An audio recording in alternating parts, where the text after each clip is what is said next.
this third quarter. Behind the back, Clark. That's pretty. Assistant Jess Miller trying to hold her back, make sure she doesn't get tossed. 8 straight consecutive goals. Great catch by Tina Charles in the middle. That's seen. Missed assists, coaching drama, and a 15-point lead that almost vanished. Caitlin Clark's latest game was a roller coaster. But what's the real story behind the win? We're peeling back the layers of this Fever victory. Now let's discuss pressure. Imagine walking onto the court to find your coach under fire, your players unable to make open shots, and a 15-point lead quickly disappearing. Clark really had to deal with that. How did she reply? That's when the exciting part starts. Caitlin Clark had enormous expectations when she joined the WNBA. The Indiana Fever, a squad that has been having difficulty establishing themselves, welcomed the sensational youngster. Clark, though, is no ordinary rookie. With her skills and tenacity, she is a player who can completely shift the course of a match. The fact remains, though, Clark's experience with the Fever hasn't been without its challenges. The team recently defeated the Dream, establishing a commanding 15-point advantage. You would think that would be sufficient to win easily, wouldn't you? False. That cozy cushion started to get smaller as the Fever started to falter. You may be asking yourself, what's causing the Fever difficulties now? There is more than one issue. Left and right, Clark's teammates were missing easy shots. It seems as though they were unable to strike a barn's broadside. It also puts a great deal of pressure on you to generate offense when your teammates are unable to convert. But there's still more. Christie Sides, the coach of the Fever, is under pressure. When your team is having trouble holding leads and finishing games, everyone's eyes are on the coach. It's a challenging time for any coach, much less one that is attempting to work in a well-known rookie. Imagine this then. It is you, Caitlin Clark. The pressure is building, your team is struggling, and you're attempting to live up to the hype. How do you proceed? That kind of pressure would probably make most novices crumble.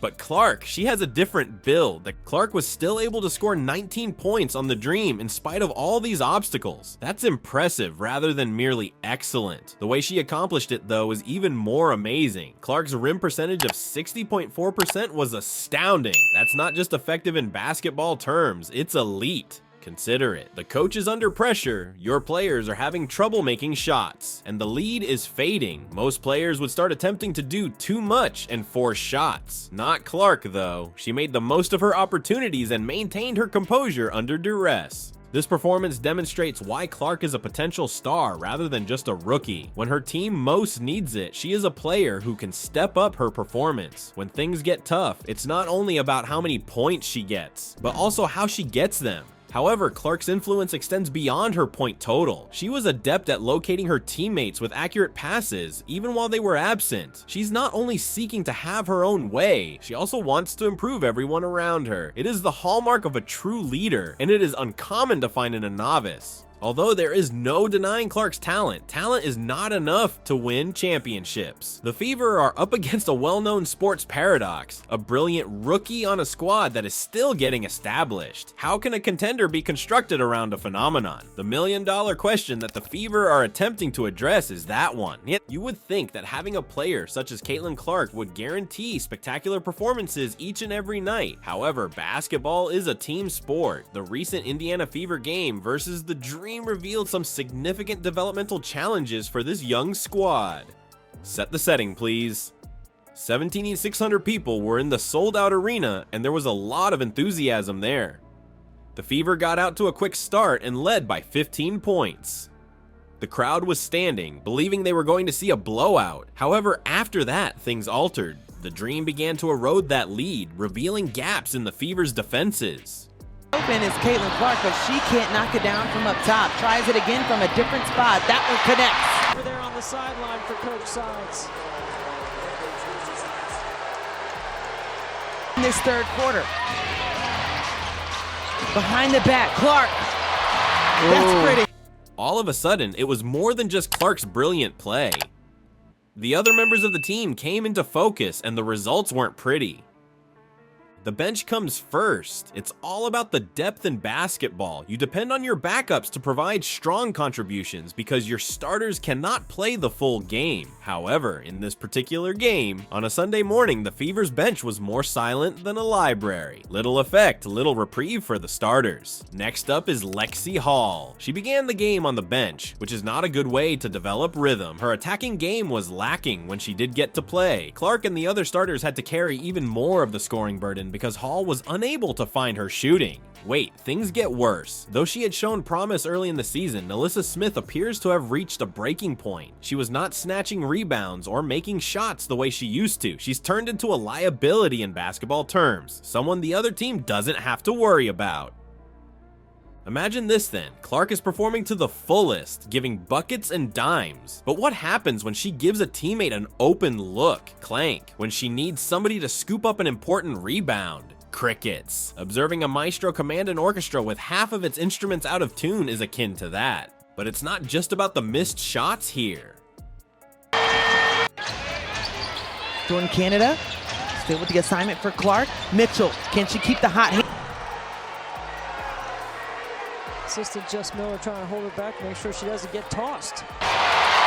But I like the play call. You put the ball in Ryan Howard's hands, let her run some point. Just give Indiana.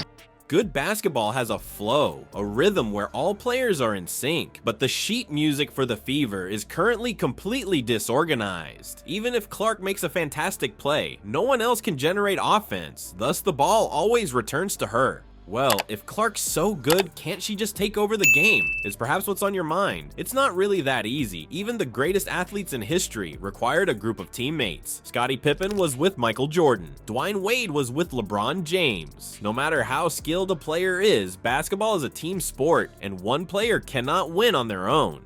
The bright side of all of this is that Clark's influence is still having a significant impact. She's improving the team's play despite all of these obstacles. Every night, her leadership, scoring prowess, and court vision are all on exhibit. What about the supporters? They are insatiably hungry. Because of Clark, there's a lot of enthusiasm in the arena, and it is crowded. You would assume that Indiana Fever's difficulties would be solved by having a superstar rookie like Caitlin Clark. However, what if the largest barrier is found on the sidelines rather than the court? Although Clark has been dominating the scoreboard, rumors regarding the team's coaching position are beginning to circulate. Now let's discuss Christie's sides. She makes all of the decisions for the Fever, but recently her decisions haven't been too successful.